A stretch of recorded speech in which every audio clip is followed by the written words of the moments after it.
Now, they are one of the best-selling rock bands of all time. In fact, I think there's only 5 rock bands in the history of music who've sold more records than them, and I think they're one of a handful who have a diamond album. A diamond album? Diamond wow. album. They sold 14 million copies of Hysteria in the States. We are speaking, of course, about Def Leppard, and they are back on tour, honorary Irishman, almost.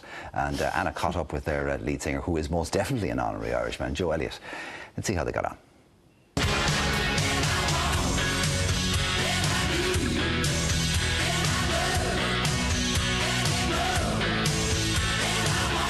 Joe, it's a pleasure to meet you. You too. Thank you for taking the time. My pleasure. Let me start on some statistics, because I was literally blown away when I read these. 65 million albums sold worldwide. And we were talking before we came on air.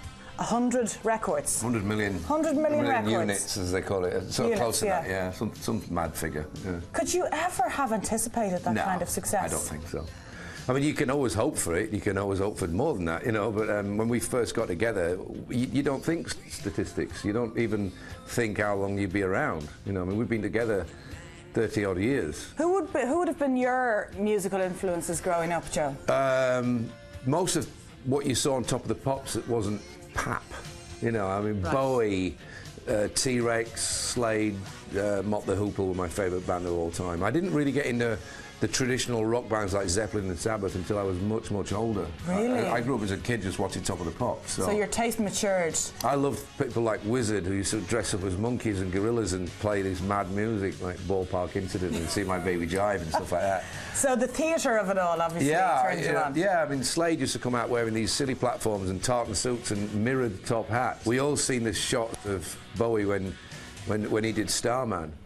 On Top of the Pops, and it was like an alien coming down from another planet. He was so flamboyant, wasn't he? It was amazing, you know. I mean, you've got to remember back in those days, colour TV had only been around for a couple of years, so to see those kind of colours, it was unusual, it was new, whereas now it's just an everyday fact. When people think about rock and roll lifestyles, Joe, I think most of them, if they were to ask to mention a few bands off the top of their head, when they think about TVs flying out of hotel room windows and groupies and, you know, that extreme, lavish lifestyle, they would probably mention Def Leppard in the top 3. Oh, I don't know. I don't know whether they would, actually, because come on. The Rolling Stones were the first band I ever heard about throwing tellies out of hotel windows, because they actually filmed themselves doing it, you know. And I think once they've done it, if you do, we've never done that. We've never been guilty of that. Here's why. You know, when we were stupid and young enough to have been able to throw tellies out the window, we couldn't have afforded it.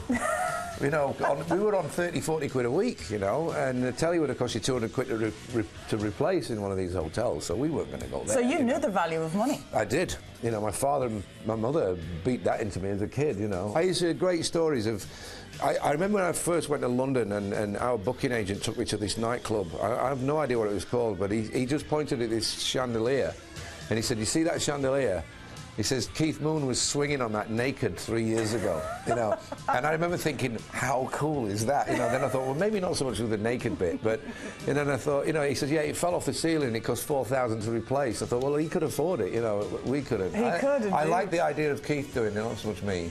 Speaking of nightclubs, Joe, I'm not sure if you've ever heard this story. I'll summarise it for you, but I think it's a great one. Robbie Fox, for years, ran a nightclub called Reynard's in Dublin. Indeed he did. And you're familiar with this, clearly. I am. But there was one night Status Quo played in Dublin, and they rocked up at the door, and they were obviously shown their way to the VIP area, and they weren't happy with their table, so they called Robbie Fox over and said, "Look, we want to move to another table." And Robbie Fox said to them, "Well, I don't know what table you want to move to, because I have U2 on one side and Def Leppard on the other." Yeah, Have you heard that story before? I hadn't, actually, and I don't remember ever sitting next to Quo in Reynard's, so it may have been some of the other guys, but it's a good story. Yeah, it's a good story. You know, it doesn't even matter if it's not true, obviously. It's just a great story, you know. I mean, we had some... Well, before it was Reynard's, it was the Pink Elephant. That's right. When I first came to Ireland, we used to hang out there all the time, and I remember many occasions where we'd be sat at one table and Frankie Goes to Hollywood would be at the next table and Spandau Ballet would be at the other table, and, you know, Terence Trent D'Arby would come in and said, "I want that table, get rid of those people," and Robbie would turn around to him and say, "No.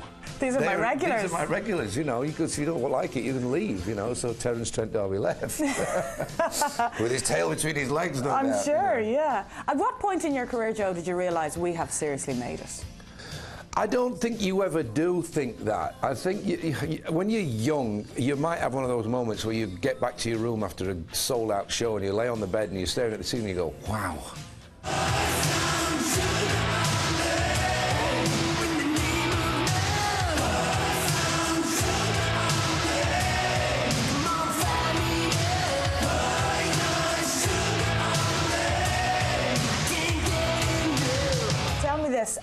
I'm not sure if it's true, but despite all of that fame and all of these amazing statistics, the likes of Jules Holland doesn't think you're cool enough to go on the show. Is that a true story? Well, we've never been on it, so, okay. You know, I mean...